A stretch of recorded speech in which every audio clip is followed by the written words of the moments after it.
another episode of Power Move Makers. This series was created with a simple goal in mind: to bring to the table high-level executives, successful entrepreneurs, and just all-around inspiring human beings. Not just focusing on their success, but more important, shining a spotlight on the road they traveled to get there.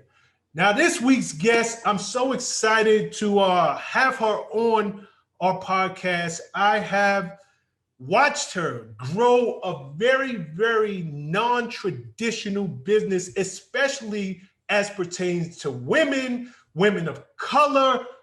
Me just watching from afar and seeing what she has done, it has really impacted my life, because I'm like, if she can build a company, of all things, a brewing company, I can go and dominate the market in which I'm doing. I think that she is somebody that we're going to learn a lot from. And, she's very, very determined to make waves in an industry that normally does not accept women and does not accept people of color. Please welcome to this week's Power Move Maker broadcast, CEO, founder of Rhythm Brewing Company, Miss Alisa Mercado. Alisa, what's up, girl? Hey, Shawn. Cheers today. How's it going? I'm you know what? I'm really excited to be here. Love what you're doing on your side and on your end. Now, Alisa, you and I met several years ago now, and I'm inspired by anybody who jumps out the window. Yeah. And it's one thing to jump out the window and believe in your dream, but you have stayed committed to your dream. You stayed committed to this uphill battle that we call entrepreneurship. Like, no doubt. Everybody, everybody has a dream. Everybody says, I can do it, but it's very few who do it. And just your level of commitment, it really is inspiring. And I had to get you on our show. Thank you. I appreciate it, Shawn. I always say, you know what? I'm going to jump in this pool and I pray that there's water in it. and I'm going to tell you, the entrepreneur in me, there's always been water, and there's been an abundance of water. So that's why I'm always jumping in pools, because I know that there's going to be some water in there. So yes, when you take that leap, you really have to, go for it. But especially if you know that your journey is going to inspire and empower someone else. And that's why you have to stay committed. Okay, so let me ask you that. It's one thing to go after your dream for you, but this is specific to you, this question. Do you really think about, because I don't know that I do, maybe I do, maybe I don't, but do you really have a conscious frame of mind or thought pattern to say, what I'm doing is going to inspire somebody else, so I got to keep going? Yeah, I will tell you unequivocally, yes. Because see, this is not a me journey. This is an us journey. Because if I win, we all win. If I can not even open, okay, that's an understatement. If I can knock down a door in the brewing industry as a female, as a Black female, then no, I'm speaking to not just to me, I'm speaking for others. So yes, the answer to your question is yes, because it's a conscious decision to make sure that we are all eating and drinking in whatever industry that we embark on. So yeah, it can't be a selfish thing. Those journeys have to be with the thought process of, I am going to build and move forward for a significant impact of others. So that's always my entrepreneurial brain process. It's always thinking that way. I guess when you put it that way, you're absolutely right. Because even myself as a public speaker, right, that is exactly how I think. Working my way from the ground up, really, carving out my space in this industry, because it's very competitive as a public speaker. Yes, I love to share with my audience my ups, my downs, my highs, my lows. But at the end of the day, you will watch me from the beginning until one day I am a marquee name. I am a brand in this industry. So you're absolutely right. And I do Yes. it, you know, it's very intentional, that if I can open up a door in this industry, Right. somebody doesn't necessarily have to come behind me in this particular, but they can say, you know, Shawn did it. I can do it. It's simple as that. Exactly. And Shawn, I will tell you, see, I'm on this journey, and I'm learning that the being in a male dominated field such as brewing, and then let's go a step further, because there's that gender part, but then there's that ethnicity part, white male dominated industry. There is things that I have to endure. You know, when I go into as the owner of the company, going into a liquor store, a package store, or a restaurant, and then I have to explain, no, I'm not who I'm. No, I own the company. I'm the brewmaster. I'm the black chick that's in right here, and this is mine. These are mine. And so I want to make sure that those stereotypes, I gotta start chopping those down. And when you figure out that you're in an untapped demographic in any industry, then it's called accountability. So if I can be that accountability provider and enforcer, okay? Because if you're an accountability enforcer, that means that the people, the women and the women of color and Black folks, just people of color in general, when they go into these situations, I would hope that I can make that impact. Because a lot of people don't know that. Yes. So no. You know, because you're going down a road, and I want to dig as deep into that as humanly possible. Because you're right. I started off at the top of this conversation saying you're kind of in uncharted waters. I mean, I don't know of any female owners of brewing companies, and you can educate me and our audience. But I want to go backwards, because like I say in my opening, for me, number one, I use this platform to educate. I use it to inspire. I use it to motivate. But I don't want to just shine a light on success. I want to shine a light on the journey, because that is the part that most people miss. So before we you didn't wake up one day, you didn't come out the womb and say, hey, I'm going to own a brewing company. Take me back. What were you doing prior? What did your prior life look like? And talk to me in terms of, you know, education. Did you go to higher? Did you have any higher learning? Did you go to school? What did that look like? And then what were you doing before you decided to start this brewing company? No, absolutely. So let me take you back. So born and raised in Connecticut, college, Boston, went to Northeastern, came home and joined the family business. I was on a co-op at Northeastern, came home. I come from parents who are entrepreneurs. Mom and dad have hustled and built a brand in their own way, a company for over 50 years. So I saw it as a kid growing up. So, but when I came home from college, I dove into the family business like other people do. They pass down these companies generation to generation to generation. Did I ever think I was going to go into construction? Not really. I just respected my parents for doing that. But they said, you know, there's an opportunity for us to make, as a family business, to make a difference in our community. Because our thing was, Shawn, you're coming to build in our communities, but you're not hiring us to build the projects and the developments and that we're living in. So correct. I thought it was a conscious decision to embark and help and go into the family business. So that's what I did for 13 years. Because again, that is, you know, you don't see a lot of us in that industry. Okay, so you worked in construction in the family business. Yes. Okay. Yes. General contractor. So I was in charge of multi-million-dollar construction projects. Because I'm going to tell you, when I got into the industry, I made a lot of noise. Yeah, because when you get in, one of my favorite quotes is that when you walk into a room and you're the only one that looks like you in the room, then you know that you are in the right room, because that's when change is going to happen. To all my movers, if you love educational and inspirational content just like this, please like, comment, and subscribe to this channel. But most important, if you know anybody making power moves just like you, share it. Now back to the video.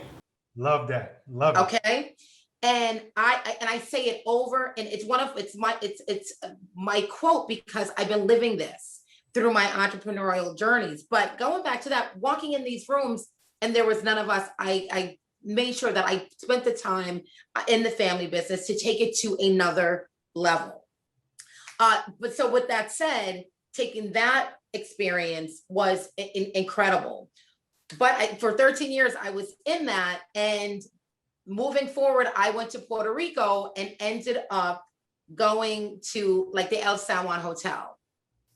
And I saw all these people dancing. I'm like, what are they doing? And they were dancing salsa. And Shawn, when I tell you, I thought I was in a movie. It was so dope. The cigar bar was to my right.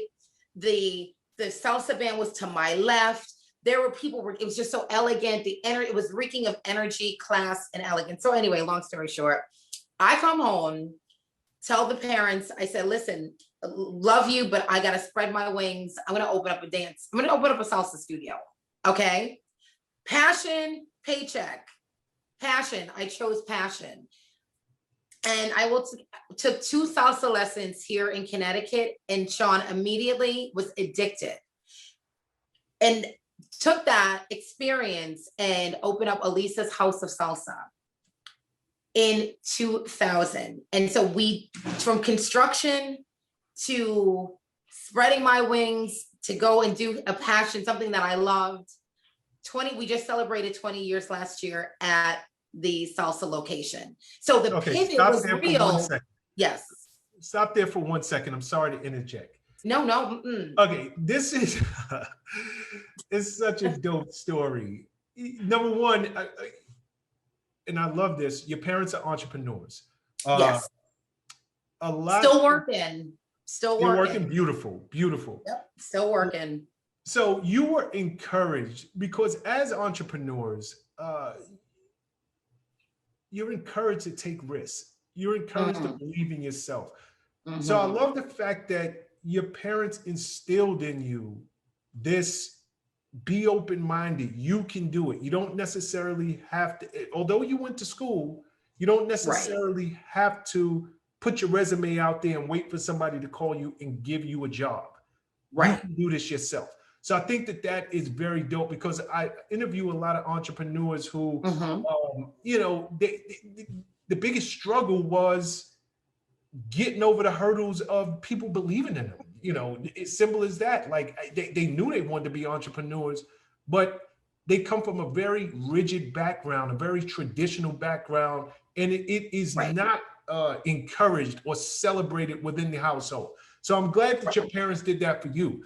But the part of your story that I really love, okay, and when we're gonna get into the brewing side, but you are a ballsy woman. Like, who goes to Puerto Rico, falls in love with salsa, comes home and says, Mom, Dad, I love working with you, but I'm going to take some lessons and open up a salsa studio. Yeah, that is amazing. Thank you. That's exactly what I did. And I will tell you, I'm going to piggyback off of something you just said. You know why I have the freedom to do that?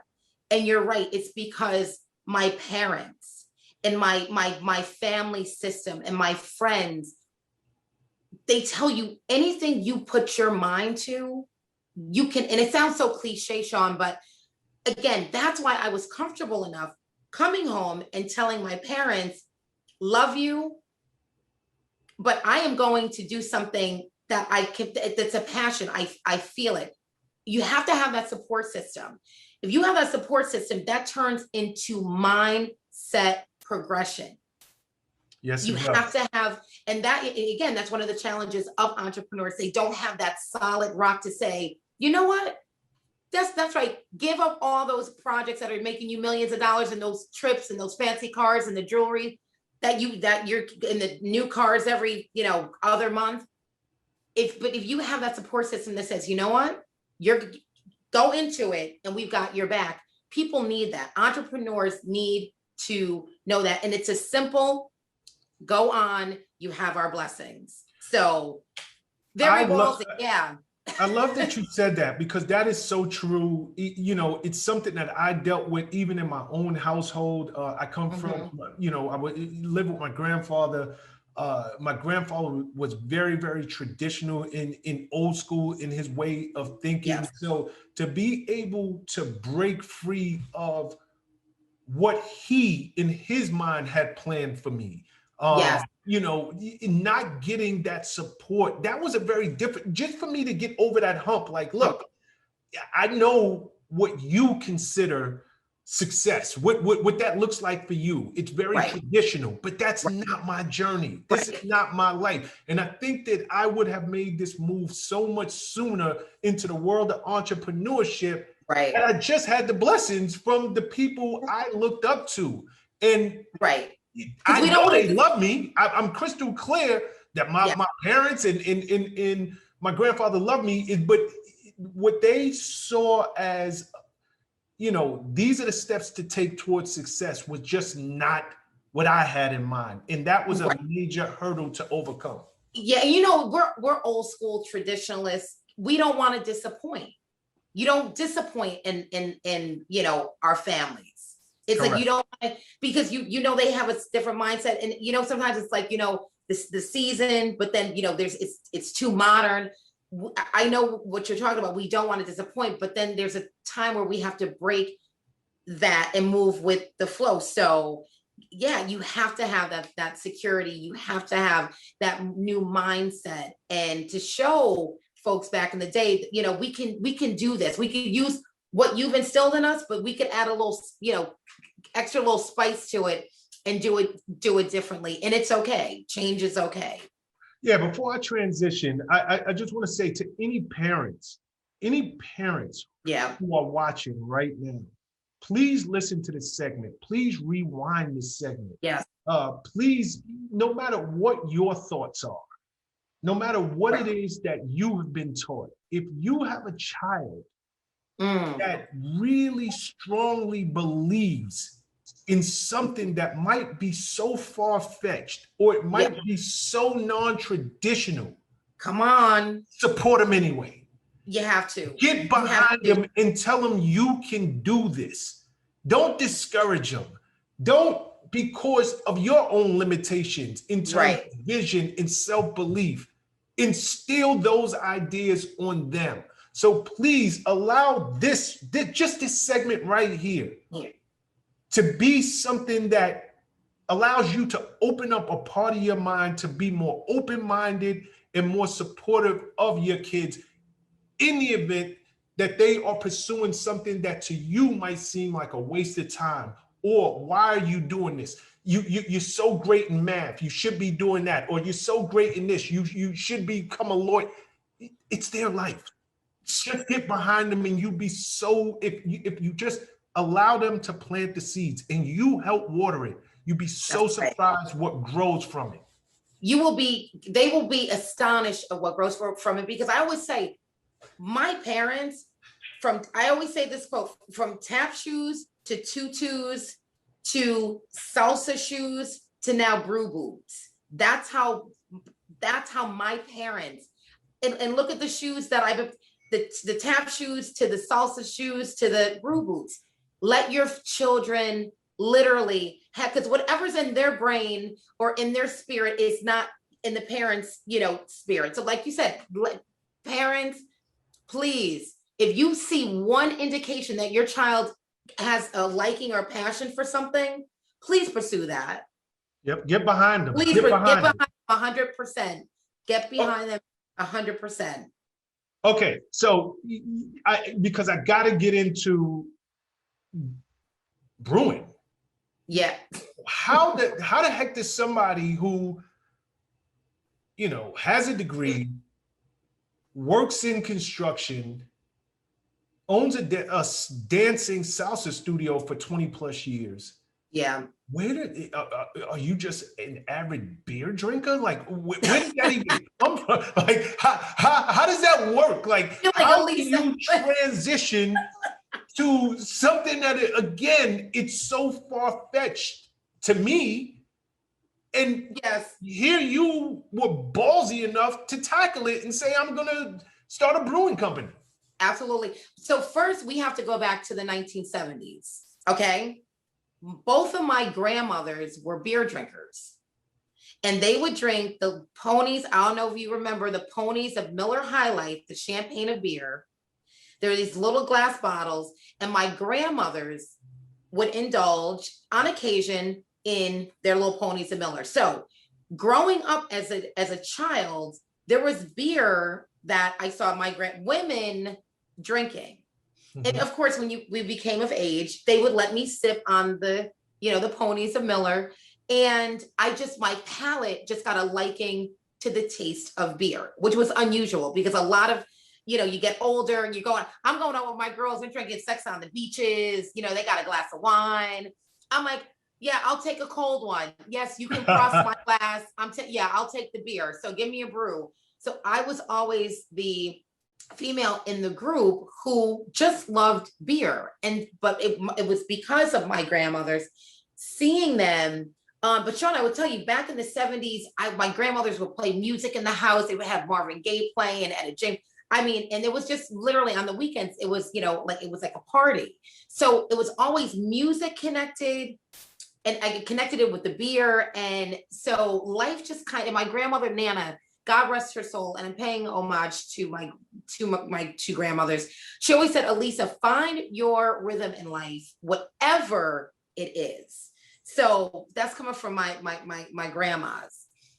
But so moving forward, yes, Shawn, I love my brew, but I was in Cape Cod one weekend. I'm gonna tell you exactly where I had my aha moment. I was in Cape Cod at a beer festival, and I noticed a couple of things.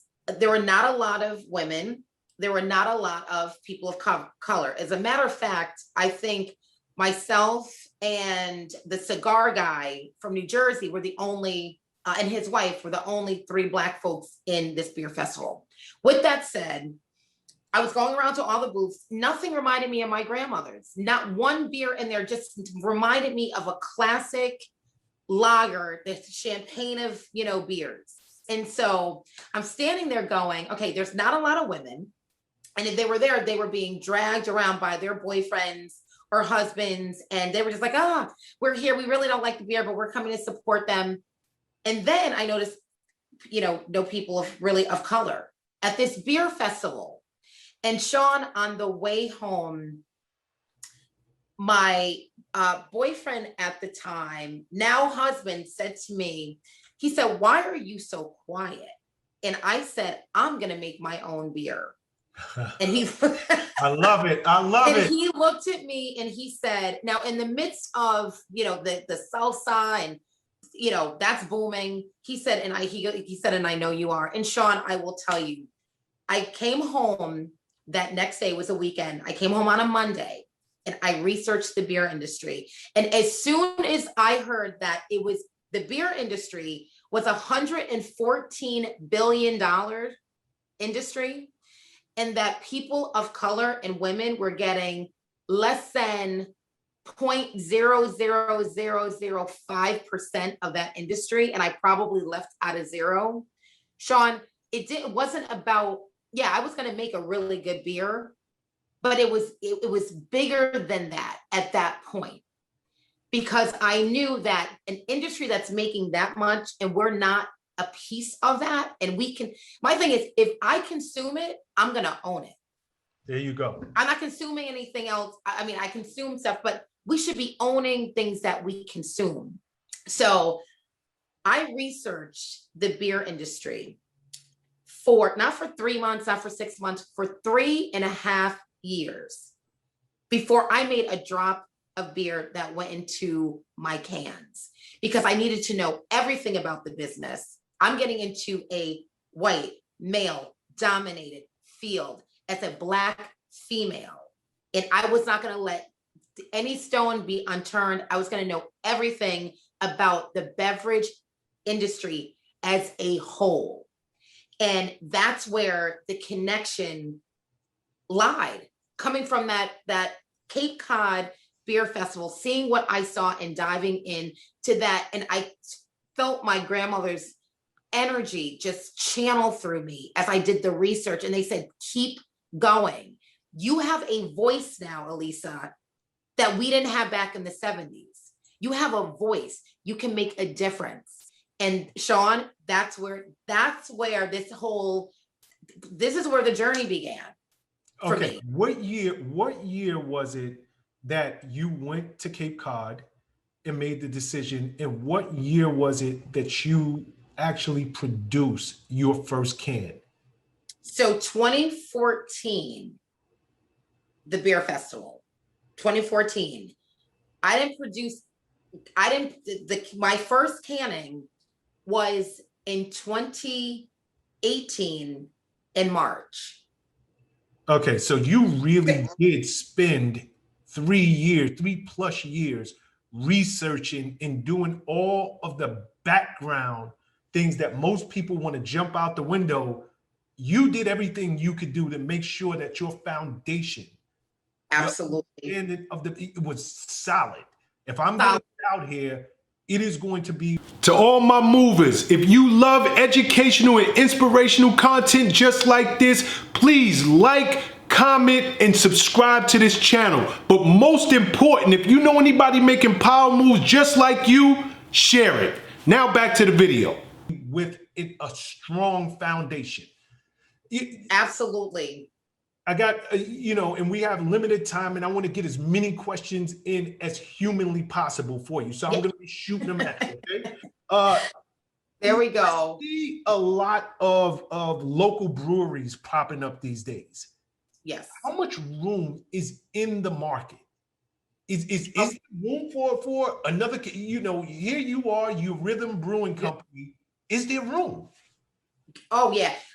I will tell you, there is room. Anything that encompasses 114 billion, there is room. I want 100 more Alisas running around. There is room. There's economics. There's employment opportunities in this industry. So absolutely, is there room? There is room in the beer industry for people to get in here to make viable career. You have a viable career, and again, the economics, but then the employment opportunities. So that's why I think that's why I want to get the story out there, because it's those unheard stories about industries that is like, shh, it's always been quiet, and let's keep making, these industries billions of dollars, but let's be involved. I need to be in a position where I can employ, people in a brewery that can go, because I want to see how big your staff is. I want to see how big your staff was when you first started up. What is if Shawn, if I want to tomorrow start a brewing company, what does startup capital look like, and what does it entail? So for startup capital, we're talking anywhere from $250K to $1 million. It really depends on how many tanks you bring in, how much beer you're brewing, and that's. Okay, stop there for 1 second, if you don't mind, because I want to go deep into that. Startup capital, $250,000 to $1 million. So am I to assume, and I don't know this business, I don't drink beer. So let me just dig in as somebody who is on the outside, who is inquisitive and want to know about your business.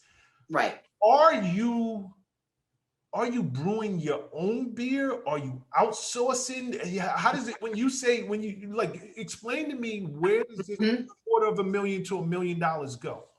Okay, so, and I'm going to tell you what I did. I did everything that was conventional. I did it people were going to the left, I was going to the right. I knew that I was not building a brewery out the gate. I said, build the brand, the brewery will come later. So if you're sitting out there listening, build the brand. You don't have to sink the $250K to the $500,000 or the $1 million into it, you gotta crawl before you start sprinting.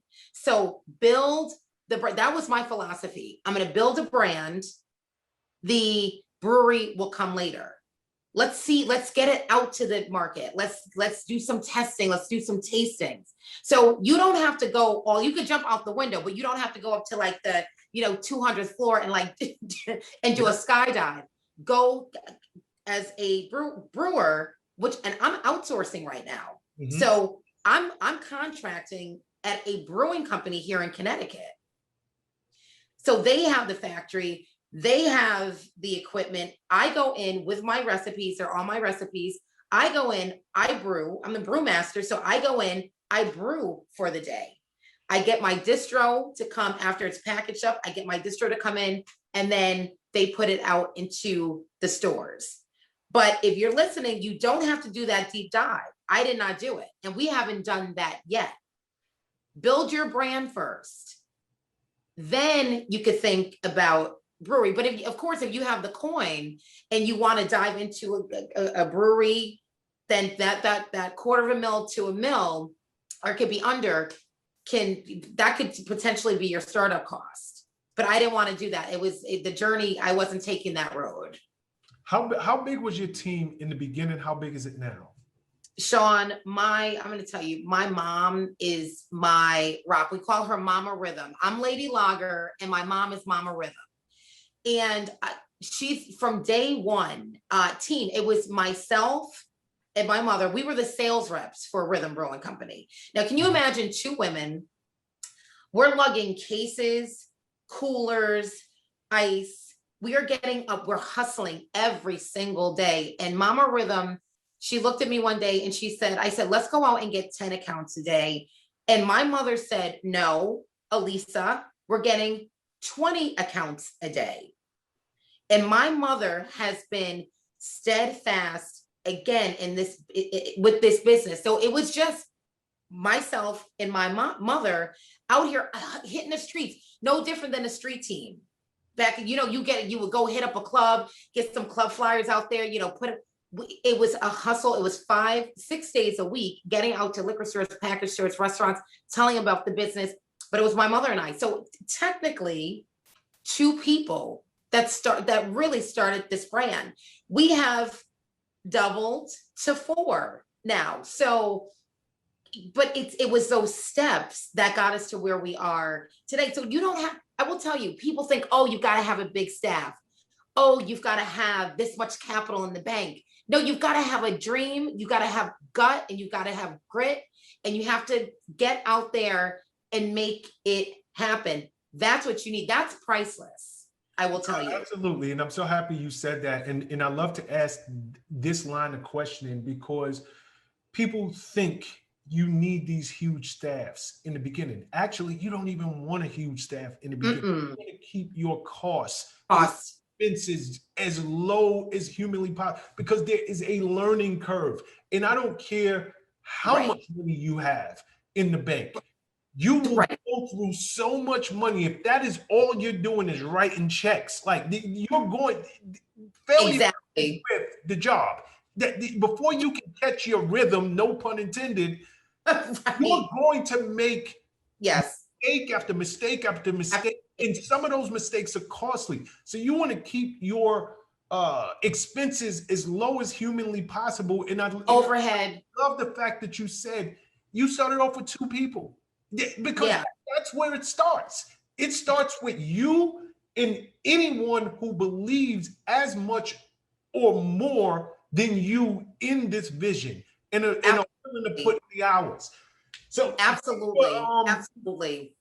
I should have asked you how many, and I don't know if I'm again, I'm not a beer drinker. So I ask it in my own language and hopefully how many ranges of beer or SKUs of beer do you have? And what I mean by that is, I know about the pale ales and the IPAs. So you hear about the IPAs. Yes. Yeah. Like, did you? So you know a little something, Shawn. You know a little something. I tried to be educated as much as I could coming into this. But again, I ask this question because sometimes people jump out the window and they want as many ranges as humanly possible. And I believe less is more. Shawn, I will tell you, less is more. My focus was I was going to come out with my flagship, which was the Rhythm Unfiltered Lager, again, which is just a normal classic beer. It stands up there with the big brands that you see in the stores now. Just a normal beer that you take to the barbecue, the cookout. It's light, it's good, it's refreshing. I came out with that one. That was the first one that hit the stores. Then it was, okay, let's make a light version of this beer. And what did we do? We came out with the Rhythm Blue, the unfiltered light version. So I said, and anyone out here listening, make one and work on perfecting it instead of making 25 SKUs and you have behind it on all of them. So it was strategic where we said, launch the brand, we come out with 2 beer offerings. That's it. That is it. Let's do what the brands did before. You've got this regular one, then you've got this light, and you've got that, and then you got, people have been, it's funny because we've gotten that we're the Black Budweiser, because Shawn, that's exactly what we did. They came out with their classic first, and then they came out with the Bud Light later. So you have 2 beers, and that is it. I mean, we do offshoot beers, but what's in our stores are just those 2 beers. Start less is more. You don't need SKUs. So no, if you're looking for me to make you an IPA and a pale ale and a double Hefeweizen, we're not doing that. We're not doing that. We have 2 beers that are here, and we want to get those out to the country first. And you could do that with 2 SKUs. Great. Who's your customer? Who is Rhythm Brewing's ideal customer? It is a gamut. We literally have tapped into we have white male traditional beer drinkers. We have women that drink, that are finding their rhythm. Black folks are getting into, they're thinking the craft beer phrase, the whole phase. Yep. But we're getting Black folks.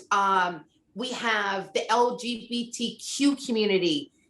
And again, it's not just about a beverage, Shawn.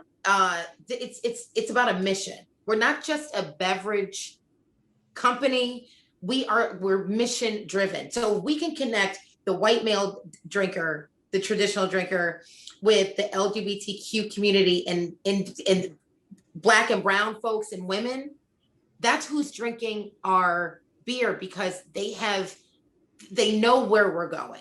They know what we stand for. So it is a collective, it's funny. It's great when I walk into a restaurant and you've got 5 different tables that are drinking your beer and they all look completely different. That's when you know that you're completely on to something real in people. Just don't, make it for one segment. Mm-hmm. Open something up so that you're strategic about it, but you're still inclusive about it. Understood.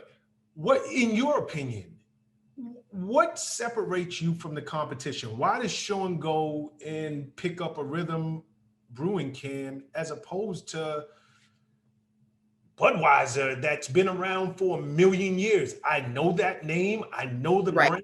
I trust them. Let me, why do I pick? What separates you? Or is it not what's in the can that separates you, but the story behind the can, which is yourself, that separates you? Shawn, and I love this question, when you sip on our Rhythm beer, and I will tell you, what's in the can is damn sure just as good as the story. I will tell you, because when you come out with a product, it's got to be good, and you all have to offer your customers the best of the best, especially in the brewing industry when you're brewing. But when they're sipping on it, think of the story. Think of when you sip and you consume, you are sipping on history. You're sipping on not only history, you're sipping on the future of your children's children and economic advancement, employment opportunities, generational wealth. So it's a conscious effort. That's why people are connecting with the brand. They're connecting with the story. They're connecting with what's inside of it. Because you're right. You know, Budweiser is a household name, but Rhythm, again, having a national opportunity, getting an opportunity for that national exposure, Shawn, that's what we're talking about. It's bigger. It goes into economics of it. So you can be sipping on it all day. Like, again, it's delicious, but think there is a story, but there is economic power behind what you're sipping on. Absolutely. Let's stick to economics for a second. What are the costs behind the scenes? You know, what's the profit margins look like on a keg or a can? Is this I know you said that this is a multi-billion, hundreds of billion-dollar business. Woo, yes. But individually, as a startup, are the margins great? Are you making pennies on the dollar? Are you making, 50 cents on the dollar? What does that look like? Love this question, because when you dive into the economics, this is how this happens. And there's a disconnect with distribution. And I'm going to tell you how this works, how it can work against people of color who are in the beverage industry that might not have the coin to go out and, do acquisitions. When you are not in the position to have the more beer you make, the more quantity you make, the more your margins will go up. So let me tell you about that with the beer industry. The more, if I'm going from a 30 barrel system to a 60 to a 90 to a 100 barrel system, at the 100 barrel system, I'm making a lot more, I'm brewing a lot more beer. Margins will go up. The less you make in the barrels, then your margins are thin. Okay. The distribution company and the contract, whoever you're contracting with right now, is making the money. Correct. Okay. So in the economic, we don't have the opportunity. Well, no, we want the opportunity to get out there to the masses so that we can double and triple and quadruple our production. So that if it's in Connecticut, and because we're only sold in Connecticut right now, but if it's in New York, if it goes to Atlanta, then that's when the margins go up. But if you're getting into this to think you're gonna, make money immediately, this is grind, grit, and hustle. And it's about producing and production. So that's how it is in economics in the beer industry. So, the more we make, the more the margins are going to, the markup is good. So kegs, we have logs, we have our, taps, our beers on tap, but it's in the stores like Trader Joe's, ShopRite, Big Y, Whole Foods. So we're placed in these stores, but it's really getting the product out there and opening up distribution opportunities. How many batches are you making? And I hope I'm using the correct terminology. Yes, you are. Yeah. John, no, you're doing a good job. And you know what? I have to invite you on my next brew day. You got to come out and jump on a brew day with me. It is fascinating. It is absolutely fascinating. I get the invite, I'm there. Yes. How many batches are you making monthly or even annually? We're doing about 30 barrels. I'll break this down to simplify it. We're doing 30 barrels of our red and our blue monthly. Each 30 barrel usually yields about 420 plus cases. So that's about 900 cases of beer that can go to distro. Because we were in a pandemic, we weren't really doing logs because restaurants weren't open, but let's just stick with the cases. Yep. 30, so maybe 60 barrels a month brewing beer. That is where we are right now, which will yield those 800 plus cases to get out into the stores. So that's what but again, we're gearing up for the 90 barrels. Again, the more accounts we get, the more barrels that we, that we have to produce. Gotcha. To all my movers, if you love educational and inspirational content just like this, please like, comment, and subscribe to this channel. But most important, if you know anybody making power moves just like you, share it. Now back to the video. Let's stick with COVID for a second. For some people, COVID literally put them out of business. For others, COVID, in some strange way, and I hate to say it this way, but it was a godsend. Their business was birthed during blessing. It was a blessing for them. In the brewing industry, how did it affect you? Did you see more sales online? Is there a such thing as online sales when it comes to beer? Did you guys take a hit? Were you able to weather the storm? Obviously you did. Or did you see during the last year and a half? Shawn, I will tell you, the pandemic was a blessing to our brewing business. How so? We were able to, people were home, they were sitting down, they had a chance to go on social media, wherever you were on social media, and read things that had happened in the past 2 years that people didn't know anything about.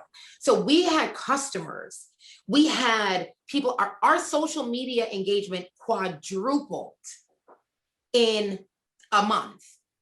So people were getting ready to reading about the first African-American female-owned brewer in the state of Connecticut. Where in the hell did that come from?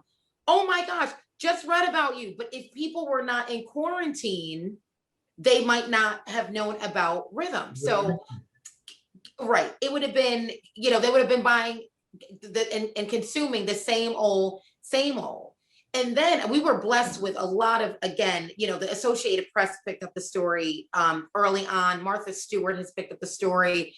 Thrillist, we've gotten just a lot of press and attention because people were like, Black people brew beer and they drink beer. They're like, Billy D. Williams was like the last person, literally, that repped. You're right about that. I'm gonna be honest with you. When I think Black folks, I think of brown liquor. Like that's what we drink. I don't 40-ounce craze. Excuse me? The 40-ounce craze. It was a 40 ounce. Yep, you're right. Yep, the 40-ounce craze. You're absolutely right. It was the 40 ounces and Billy D. Williams. That's the last connection, brand ambassador. Put it this way, Shawn. That's the last brand ambassador that we had, I believe, for beer. And so, but now we were going, oh, okay. We got some, it's not malt liquor. We got some, high quality products that are owned by and made by a Black woman. And so that was the blessing of the pandemic. I was able, Clubhouse, being on social media, those platforms, and getting in front of people in the music industry and the entertainment industry that read about a Black beer company. Let's make no mistakes about it. There is vodka, there is wine, there's tequila, there's bourbon, there's whiskey, there is gin. We have brand ambassadors for all of those beverages that I just named. The beer right now is wide open, and that's why I am on a mission. Okay. So go ahead. I'm sorry. Social media. So the pandemic, in one sense, when my dance studio shut down for a year and a half, God bless me, and I was able to focus 100% on the beer. And I was ready for that social media explosion that we received, and was able to sit on Clubhouse for 4 hours and really get the brand out there and get the name out there. So yes, it was a extreme blessing for us. And I'm it was just a blessing in the pandemic. Gotcha. And we got through it because it was essential. Liquor was essential immediately. They didn't shut down the liquor store. So we knew we had to keep it moving. You said it was essential. It was. Okay. Question for you. This is random, but we live in a different world. Are there any efforts on your part to make your product eco-friendly? Yes, we do a process. We unfilter our lagers, uh, and it's filled with vitamin B6, B12. That's why Whole Foods and Trader Joe's loves bringing our product in. It's about, again, sipping on the beverage, but the eco-friendly. We've got not only what's in the can. We want to be health conscious, and people think, oh, beer drinking, it's just all bad. No, you can make a design beer that has nutritional value, because we're not going back to the malt liquor. We are not doing that as a people. And I always tell people, drink responsibly and drink in moderation. So you can enjoy an alcoholic beverage, and it doesn't have to be a malt liquor. So that's why we're not pumping that into our communities. And the eco-friendly, absolutely. We're looking at ways, canning systems, going to different packaging that is eco-friendly, because it is about the system. It's about the world. And I mean, we have a part of our team now that focuses on that. So yeah, we're a brand with a conscience. Yeah, So I think we, as anyone who owns a company, you can't be just in your own. You're just laser focused through your eyes, seeing the world through your own personal vernacular. You have to understand the world in which you're living in, and we live exactly. in a world that is very green, a world that is very conscious, if Yes. nothing else, conscious on the products that they buy. So I'm sure beer would fall into, people would want to know that, hey, this is a product that is at least conscious of the world that we live in, and they are taking steps to make sure that it is eco in Absolutely. some way, shape, or form. Absolutely. Absolutely. In turn, you mentioned bottling. Can we, like, where are the costs that are associated with canning, bottling? If Shawn decided, I want to go out and start a brewing company, what costs am I outside of staff? Obviously, you have Right. what am I, off the top of my head? I'm thinking storage. I'm thinking packaging.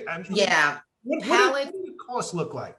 So first of all, you would be bringing in pallets and pallets and pallets of empty silver cans, 12-ounce cans. That's what we use. But there are 16-ounce cans available now, but I do traditional 12-ounce cans.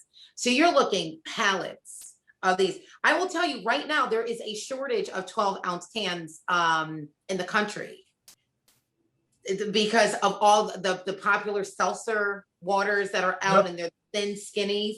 So there is an aluminum 12-ounce can. But with that said, we're looking, buying a pallet, you might be in 5 to 8 cents, a can. But again, the more you purchase, the bulk and quantity, the less, your cost is going to be. But you would be bringing in pallets of cans that could potentially go for 5 to 8 cents. Now, not that expensive. Are these cans already labeled? No, we have that additional cost. That is additional. So we have an additional. So you've got your cans. So let me walk you through this. So if anybody's out there and they're interested in the packaging side of brewing or beer, the cans, you get the some come pre-labeled, but I'm going to walk you through. You just have a good old-fashioned silver aluminum can in your hand.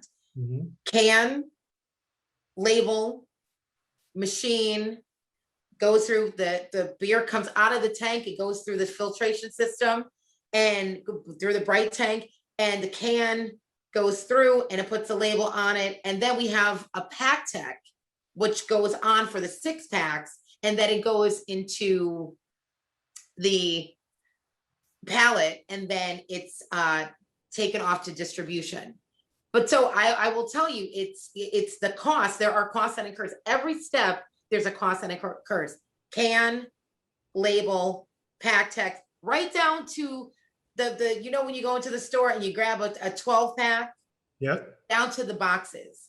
So there's cost all across that board, but it's not that expensive. I don't want to scare any entrepreneurs. No, it's not about expensive or not. It really is not. I'm just trying to process. I'm trying to educate our audience. What should they be expecting? In terms of storage, where are you housing these cases, these pallets at? So they go straight to distro. They go straight as soon as I can. You send out an email and the beer is picked up immediately, or if not the next day, that between 24 hours, and it's taken to my distribution company, and then it's distributed throughout my accounts. So you're literally not sitting on product. It's as soon as this thing comes off the assembly line, you're getting it right out to the stores. It has to, because of demand. And I will tell you, we're gearing up for the summer right now. They call our beer the summer crusher. So this product cannot sit in the brewery. It's got to go straight to distro, because people are trying to find their rhythm, and it's got to get out to those stores. So no, there's every once in a while it will be in storage, but that's that's never over 48 hours. We wait for distro to pick it up. The storage is not a major cost for you in particular, because it is literally kind of just moving from being bottled right out to the stores. Distro out to the stores. How many doors are you in? We went from selling 100 cases of beer in 1 week in 2018, 4 accounts, to now 480 accounts here in Connecticut. God bless you. 3-year. Thank you. And I say that I give you those numbers, the 100 cases in 4 stores to 480. That is all about getting out there on your journey. And again, opening the doors and letting people know that you're out there, and that this is the brand that everyone should be supporting. So 480 locations right now here in Connecticut. To all my movers, if you love educational and inspirational content just like this, please like, comment, and subscribe to this channel. But most important, if you know anybody making power moves just like you, share it. Now back to the video. Give me an idea. I heard you mention Whole Foods. Where are you at? What type of doors are you in? Is it the Costco, Sam Club of the world? Is it the local, every time you pull into a gas station, that it's those local stores connected to the gas stations? Are we talking bars? Where can we find it? So Rhythm, restaurants, bars, Trader Joe's. Trader Joe's, I will tell you, has done an incredible job with sharing our story. You walk into their stores and they put right up on a big poster, first African-American female in the state of Connecticut making history. And by the way, she's a professional salsa dancer. There's posters all over. So, but and it's stores like that with Whole Foods, and then the Costco's of the world are coming. But then the Total Wines that are all across the country were in the Total Wine. So those are some of the bigger. But then we've got the mom and pop shops. So we've got the bodegas, that are out there, that love the fact that someone from their area is making it. They're like, literally, they're we're representing a state and we're representing a community. And that's why, from a mom and pop to our favorite cigar bar that we go to and indulge in, a couple of cigars, listen to some music and drink some rhythm, everyone has the rhythm, which is, it's great. The support has been endless. Beautiful, beautiful. Let's talk distribution. You guys are now all over Connecticut. Yes.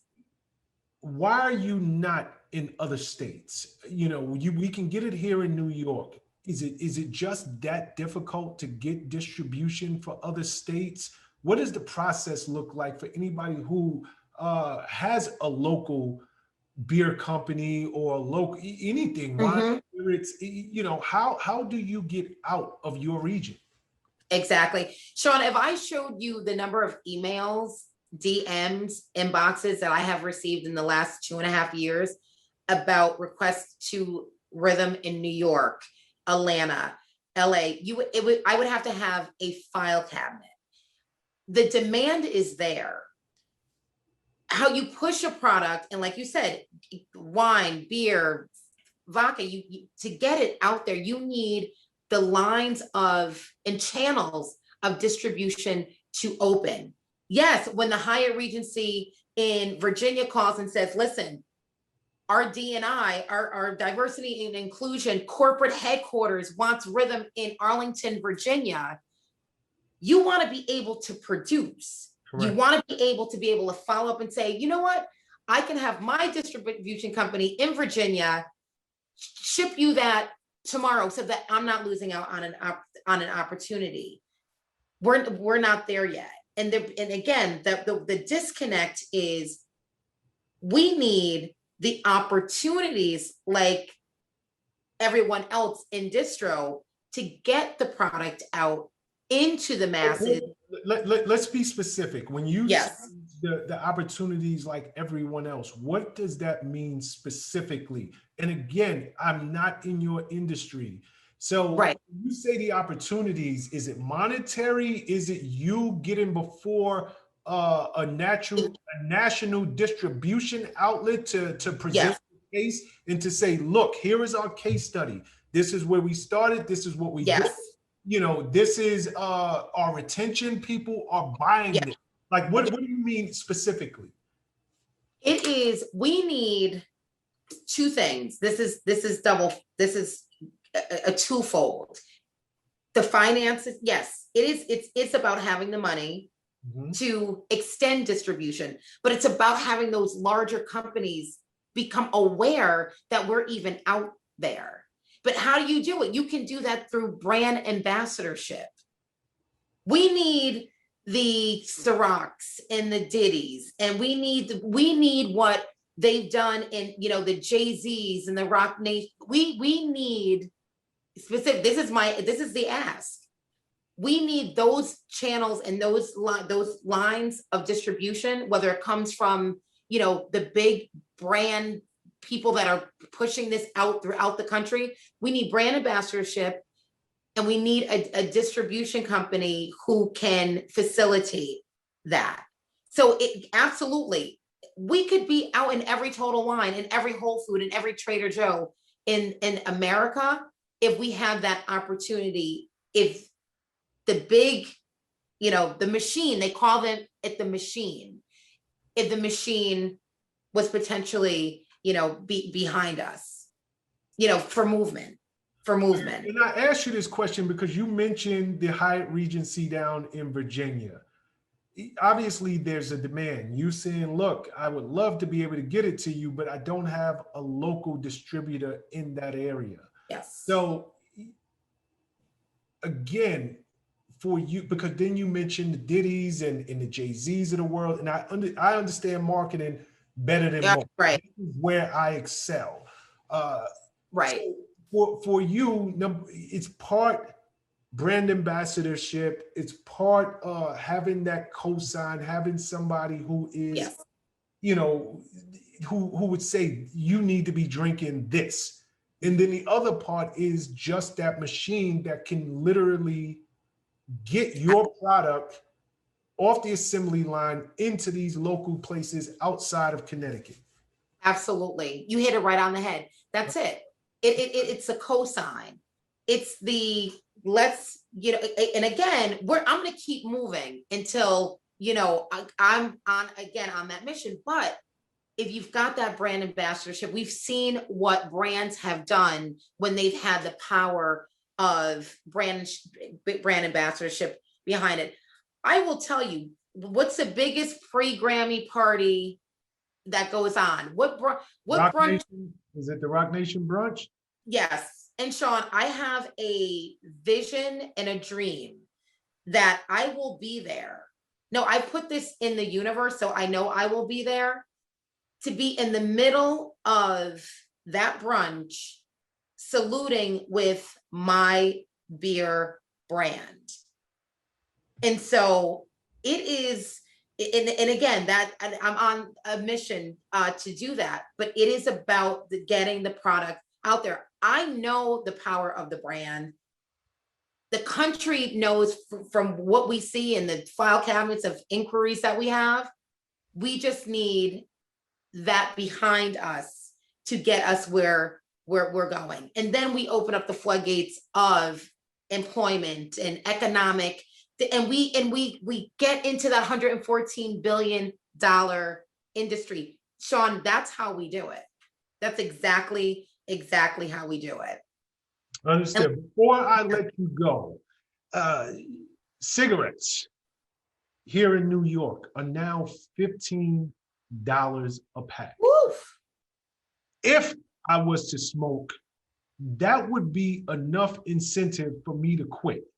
You know, immediately. I don't even know how people are chain smokers in cigarettes cost that much, but most of it is going to the government. It's highly taxed. What does the taxes look like on beer? It's taxable through the state, but it's under the 6%. So really? you have a can deposit that is filtered, actually, that is added into your cost. So when you have a the 5-cent can deposit that's on the, shows you that you can go redeem this.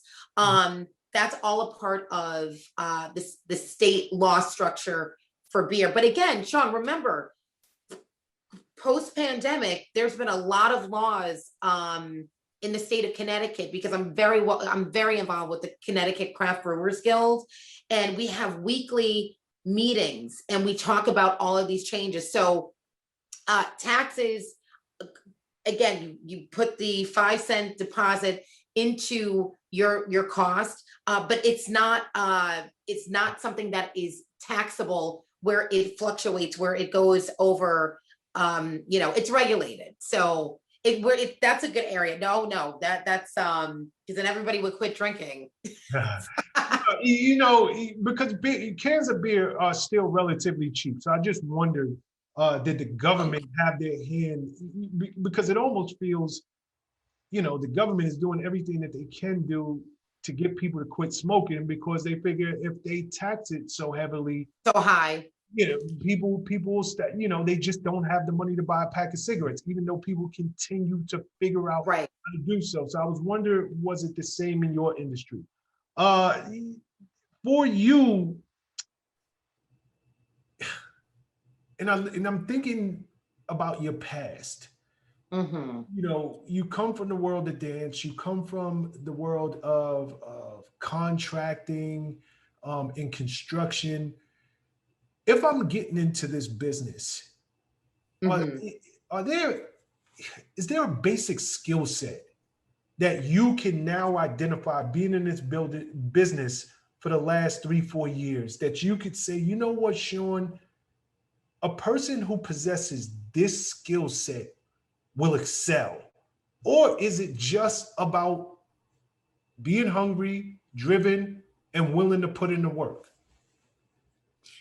I will tell you, and anybody out there that is listening, as an entrepreneur, don't ever cap your creativity. And that's why we are entrepreneurs, because the sky is not just the limit. If you're out there and you're thinking about going into, like, what do you need? It's like, what do I have to wake up every day and to make this happen? You've got to have the faith. That's number one. That is always in my life. It is first and foremost. But you have to know that anything that potentially can come before you is something that is going to advance you even further. I would say the easy road if you get up and on your entrepreneurial journey and it's an easy road, that's a road you should not be on. Never be on an easy road. Don't take the easy road. You've got to get up, know that there are going to be challenges, but what you have to do is you have to execute and implement. Execute, implement, challenges are going to come.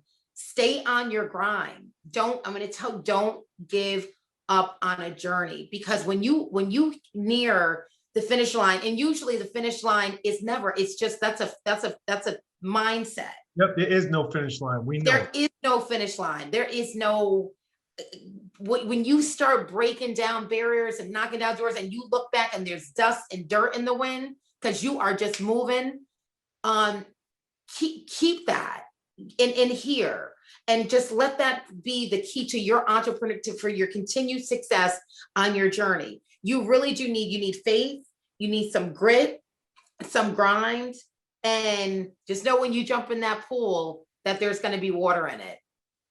I love to keep you afloat. So I love it. You know, Alisa, I have really enjoyed this conversation. Thank you. Extremely informative, and I've learned a lot. These are the conversations Shawn loves to have, because I'm so inquisitive. Like I'm curious, and I've learned a lot about your business. Where can my audience find you? Social media. You can find me Rhythm Brewing Company, Rhythm Brewing Co. It's IG, Twitter, Facebook, LinkedIn. Also, I have a Lady Lager page. And so you can find me on Lady Lager page. I do a lot more of my personal stuff. I host a women in beverage page on Clubhouse. So we're going to be launching that next week. And Shawn, we'd love to have you on as a guest, at some point. But just, website, Rhythm Brewing Co. Find us, follow us. You follow us, follow this journey. Follow our journey. Again, we're really, really, really on a mission. But thank you for this platform, because these are the things that your audience and whoever is watching and taking all of this in. It's stories like these that we need to share, so that it could hit that like the light bulb went off in my brain in Cape Cod in the middle of a beer festival. There's things on your platforms that I see and I watch that keep me going as an entrepreneur. When I might feel like, this is getting a little bit too much. So thank you for continue to do what you're doing, but allowing people like myself to really dive deep and share our stories about what we're doing on this journey. It's much appreciated. And you got to come brew with me. Brew day, I think it's in about 3.5 weeks. So I'm sending you a personal invitation. You're not that far. So come down, hang out. And I know you don't drink beer, so I might have to make you a non-alcoholic beer in the future. Well, but we can discuss that when you visit. If you give me the invite, you have my word right here that I will attend. That's number one. And you are very welcome, just in terms of what you said about the platform that I'm trying to provide to our community. Yes, I'm an entrepreneur. We need this. No, I'm an entrepreneur, and I know this is a lonely road. It is a road that is not celebrated early. It is not celebrated until the world starts celebrating you. And while you're on that road, you need encouragement. You need to know when nothing is happening, when there's nothing currently happening, keep going. Keep going. Plugging away. You can do it. Yes. And that is so true. I can literally, be carrying a case of beer and not having maybe one of the best days.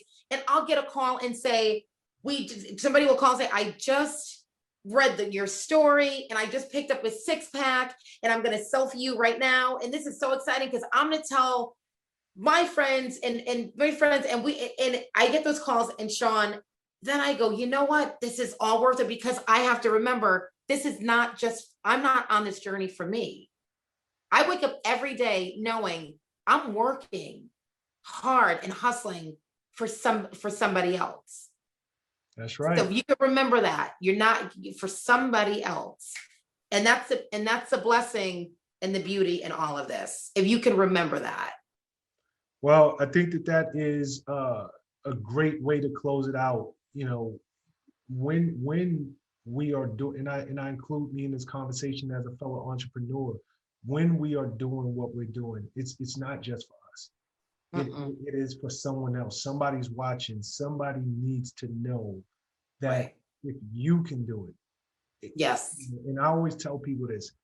I don't ever look at myself as remotely special. I just don't. I think what separates me, I'm willing to work. I am willing to work in I am just highly driven. And when I believe, when God puts something on my heart, I trust it, and I go after it. So, Alisa, thank you so much.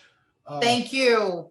So much. I know that your story is going to help others. I can't wait to share this with our audience, and you are a true power move maker. Thank you. Thank you, Shawn. So good to spend the day with you. Likewise.